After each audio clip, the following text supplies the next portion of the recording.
Assalamualaikum warahmatullahi wabarakatuh.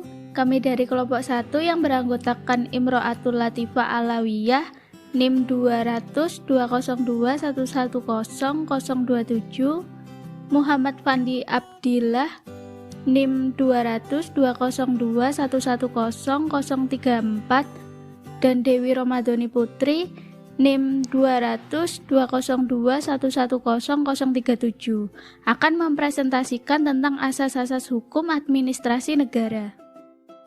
Asas-asas hukum administrasi negara yaitu 1. Asas legalitas, 2. Asas diskresi, 3. Asas AAUPB. Perkenalkan, nama saya Muhammad Fandi Abdillah. Pada kesempatan kali ini saya akan menjelaskan mengenai asas legalitas. Asas legalitas merupakan salah satu prinsip utama yang dijadikan sebagai dasar dalam setiap penyelenggaraan pemerintahan dan kenegaraan di setiap negara hukum, terutama bagi negara-negara hukum dalam sistem kontinental. Pada mulanya, asas legalitas dikenal dalam penarikan pajak oleh negara. Di Inggris terkenal ungkapan "no taxation without representation", yang artinya tidak ada pajak tanpa persetujuan parlemen.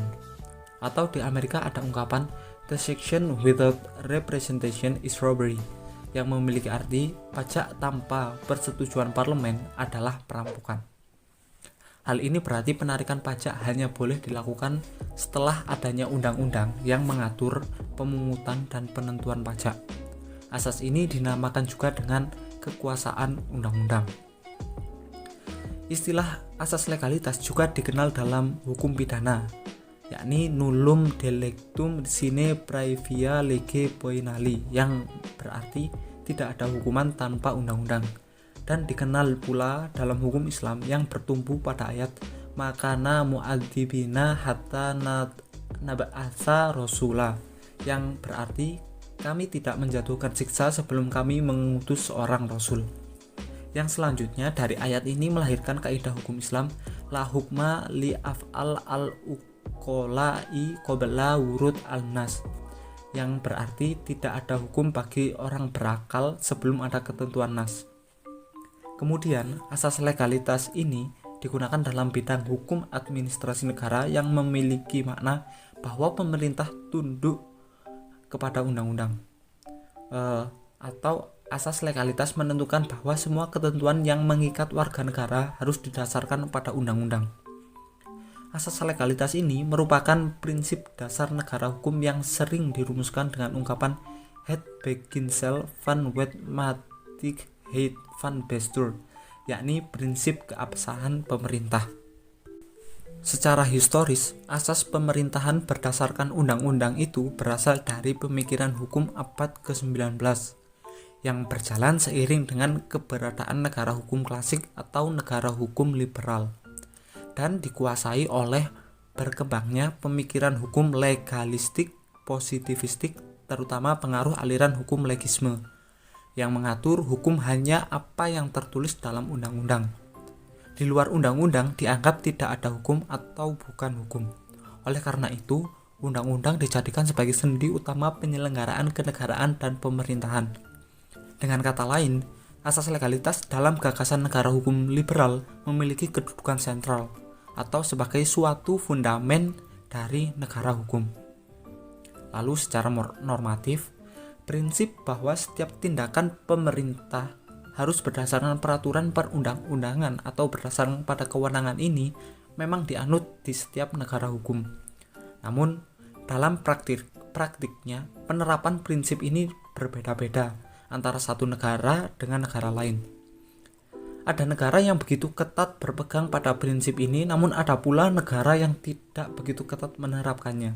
Artinya, untuk hal-hal atau tindakan-tindakan pemerintah yang tidak begitu fundamental, penerapan prinsip tersebut dapat diabaikan. Saya, Dewi Romadhoni Putri, akan menjelaskan materi tentang asas diskresi. Pengertian asas diskresi atau phrase Emerson. Sebelum membahas lebih jauh mengenai diskresi, terlebih dahulu perlu dipahami apa yang dimaksud dengan diskresi itu sendiri.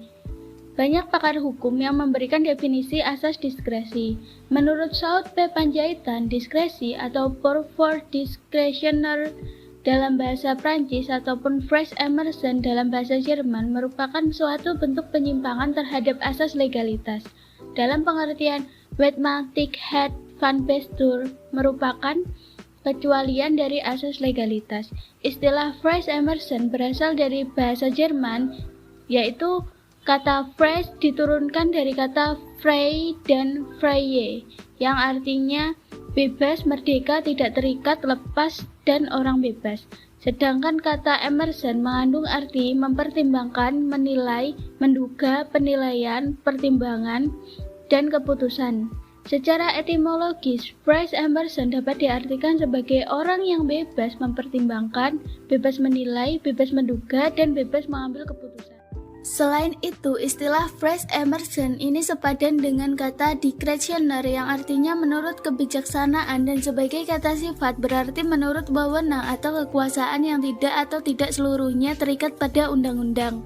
Menurut Profesor Benjamin, diskresi didefinisikan sebagai kebebasan pejabat dalam mengambil keputusan menurut pertimbangannya sendiri. Dengan demikian, menurutnya setiap pejabat publik memiliki wewenang diskresi. Menurut Kamus Hukum, diskresi berarti kebebasan mengambil keputusan dalam setiap situasi yang dihadapi menurut pendapatnya sendiri. Sedangkan menurut Rancangan Undang-Undang Administrasi Pemerintahan draft bulan Juli 2008 di dalam pasal 6 mengartikan diskresi sebagai wewenang badan atau pejabat pemerintah dan atau badan hukum lainnya yang memungkinkan untuk melakukan pilihan dalam mengambil tindakan hukum dan atau tindakan faktual dalam administrasi pemerintahan. Menurut pasal 1 angka 9 Undang-Undang Nomor 30 Tahun 2014 tentang administrasi pemerintahan, diskresi adalah keputusan dan atau tindakan yang ditetapkan dan atau dilakukan oleh pejabat pemerintahan untuk mengatasi persoalan konkret yang dihadapi dalam penyelenggaraan pemerintahan dalam hal peraturan perundang-undangan yang memberikan pilihan tidak mengatur, tidak lengkap, atau tidak jelas, dan atau adanya stagnasi pemerintahan. Menggunakan diskresi sesuai dengan tujuannya merupakan salah satu hak yang dimiliki oleh pejabat pemerintahan dalam mengambil keputusan dan atau tindakan. Demikian yang diatur dalam pasal 6 ayat 2 huruf E Jo ayat 1 Undang-Undang Nomor 30 Tahun 2014 yang dimaksud pejabat pemerintahan pada pasal 1 angka 3 Undang-Undang Nomor 30 Tahun 2014 adalah badan dan atau pejabat pemerintahan adalah unsur yang melaksanakan fungsi pemerintahan maupun penyelenggaraan negara lainnya. Sedangkan definisi menurut Syahran Basah seperti dikutip oleh Patuan Sinaga adalah tujuan kehidupan bernegara yang harus dicapai melibatkan administrasi negara di dalam melaksanakan tugas-tugas servis publik yang sangat kompleks ruang lingkupnya dan memasuki semua sektor kehidupan. Dalam hal administrasi negara memiliki keleluasaan dalam menentukan kebijakan-kebijakan. Walaupun demikian, sikap tindakannya itu haruslah dapat dipertanggungjawabkan baik secara moral maupun secara hukum. Berdasarkan definisi yang diberikan oleh Syahran Basah tersebut, tersimpulkan bahwa unsur-unsur yang harus dipenuhi oleh suatu diskresi adalah karena adanya tugas-tugas public service yang diemban oleh administratur negara. Dalam menjalankan tugas-tugas tersebut, para administratur negara diberikan keleluasaan dalam menentukan kebijakan-kebijakan. Kebijakan-kebijakan tersebut dapat dipertanggungjawabkan baik secara moral maupun hukum. Adapun macam-macam diskresi dari administrasi negara yaitu 1. Diskresi bebas. Undang-undang hanya menetapkan batas-batas dan administrasi negara bebas mengambil keputusan apa saja asal tidak melampaui atau melanggar batas-batas tersebut. Kedua, yaitu diskresi terikat. Undang-undang menetapkan beberapa alternatif keputusan dan administrasi negara bebas memilih salah satu alternatif keputusan yang disediakan oleh undang-undang. Peranan phrase emerson dalam HAN. Dengan adanya phrase emerson, maka administrasi negara dapat menjalankan fungsinya secara dinamis dalam menyelenggarakan kepentingan umum, sehingga dalam menghadapi hal-hal yang sifatnya penting dan mendesak, yang aturannya belum tersedia administrasi negara atas inisiatifnya sendiri dapat langsung bertindak tanpa menunggu instruksi lagi. Dalam hal ini, administrasi negara dapat langsung berpijak kepada asas kebijaksanaan. Dengan demikian, sifatnya adalah spontan. Dengan demikian, Fresh Emerson merupakan kekecualian terhadap asas legalitas dalam arti yang sempit dengan prinsip Wetmatic Head Van Besturnya.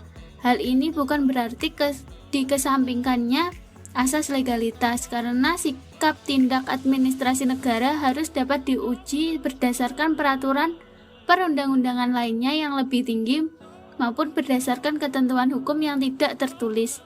Dalam hal ini tetap dipergunakan asas legalitas, hanya saja dalam pengertian yang lebih luas dan fleksibel yang tidak saja berdasarkan pada peraturan perundang-undangan yang tertulis, tetapi juga berdasarkan pada ketentuan hukum yang tidak tertulis.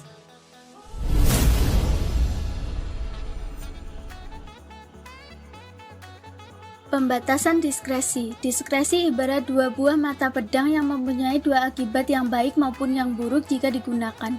Diskresi di satu sisi menimbulkan kesewenang-wenangan, tapi di sisi lain jika diskresi tidak dilakukan maka dikhawatirkan tujuan pembangunan nasional akan sulit dilaksanakan. Sehingga asas ini ketika berlaku dapat dikatakan dilematis mengingat dua akibat yang ditimbulkan tersebut. Dalam politik hukum, asas diskresi ini harus dibatasi. Profesor Muksan menjelaskan ada 4 pembatasan asas diskresi, yaitu yang pertama, asas diskresi dapat diberlakukan jika pada saat itu terjadi kekosongan hukum. Yang kedua, ada kebebasan penafsiran atau interpretasi. Yang ketiga, yaitu ada delegasi perundang-undangan demi pemenuhan kepentingan umum. Yang terakhir yaitu demi kepentingan umum pun berpotensi untuk disalahgunakan. Di sini saya Imratul Latifah Alawiyah akan melanjutkan materi selanjutnya tentang AAUPB. AAUPB adalah tindakan atau campur tangan pemerintah dalam konsep negara kesejahteraan atau welfare state sebagai pihak yang bertanggung jawab untuk mewujudkan kesejahteraan dan kemakmuran warga masyarakatnya semakin besar. AAUPB menurut Yazim Hamidi. AAUPB merupakan nilai-nilai etik yang hidup dan berkembang dalam lingkungan hukum administrasi negara. AAUPB berfungsi sebagai pegangan bagi pejabat administrasi negara dalam menjalankan fungsinya, merupakan alat uji bagi hakim administrasi dalam menilai tindakan administrasi negara yang berwujud penetapan, dan sebagai dasar pengajuan gugatan bagi pihak penggugat. Sebagian besar dari AAUPB masih merupakan asas-asas yang tidak tertulis, masih abstrak dan dapat digali dalam praktik kehidupan di masyarakat. Sebagian asas yang lain sudah menjadi kaidah hukum tertulis dan terpencar dalam berbagai peraturan hukum positif. Sebagian asas telah berubah menjadi kaidah hukum tertulis namun sifatnya tetap sebagai asas hukum. AAUPB sebagai prinsip hukum yang mengikat. AUPB di Indonesia meskipun awalnya merupakan prinsip-prinsip yang tidak tertulis, tetapi prinsip tersebut mengikat dan digunakan sebagai pedoman bagi penyelenggara pemerintahan dalam melakukan tindakan administratif, serta digunakan sebagai alat uji bagi hakim untuk menilai keabsahan dari tindakan administratif tersebut. Pada saat berlakunya UU PT-UN 1986, Pasal 53 ayat 2 tidak secara eksplisit menyebut prinsip AUPB sebagai alasan pengajuan gugatan keputusan tata usaha negara. Namun, AUPB sudah diakui secara diam-diam dan telah banyak diadopsi oleh para hakim tun dalam memutuskan perkara. AAUPB sebagai asas yang terbuka. AUPB diatur dalam pasal 10 ayat 1 dan 2 UU AP 2014. Pasal 10 ayat 1 memuat 8 asas AUPB yaitu asas kepastian hukum, asas kemanfaatan, asas ketidakberpihakan, asas kecermatan, asas tidak menyalahgunakan kewenangan, asas keterbukaan, asas kepentingan umum, dan asas pelayanan yang baik.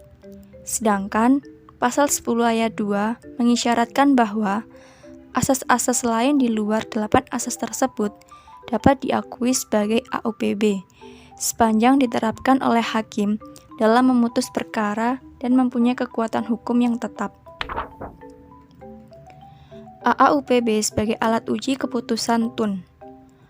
Menurut Indro Harto, AUPB merupakan bagian dari asas-asas hukum yang umum yang secara khusus berlaku dan penting, artinya bagi perbuatan-perbuatan hukum pemerintahan. Arti penting dari keberadaan AUPB disebabkan oleh beberapa hal. Pertama, AUPB merupakan bagian dari hukum positif yang berlaku. Kedua, AUPB merupakan norma bagi perbuatan-perbuatan administrasi negara, di samping norma-norma dalam hukum tertulis dan tidak tertulis. Yang ketiga, AUPB dapat dijadikan alasan untuk mengajukan gugatan dan pada akhirnya AUPB dapat dijadikan alat uji oleh hakim administrasi untuk menilai sah atau tidaknya atau batal atau tidaknya keputusan administrasi negara. AAUPB menurut undang-undang dan doktrin. Yang pertama, asas kepastian hukum. Yang kedua, asas kepentingan umum. Yang ketiga, asas keterbukaan. Yang keempat, asas kemanfaatan. Yang kelima, asas ketidakberpihakan atau tidak diskriminatif. Yang keenam, asas kecermatan. Yang ketujuh, asas tidak menyalahgunakan wewenang. Yang kedelapan, asas pelayanan yang baik. Yang kesembilan, asas tertib penyelenggaraan negara. Yang ke-10, asas akuntabilitas. Yang 11, asas proporsionalitas. 12, asas profesionalitas. Dan yang terakhir, asas keadilan. Sekian yang kelompok kami dapat sampaikan, kurang lebihnya mohon maaf. Wassalamualaikum warahmatullahi wabarakatuh.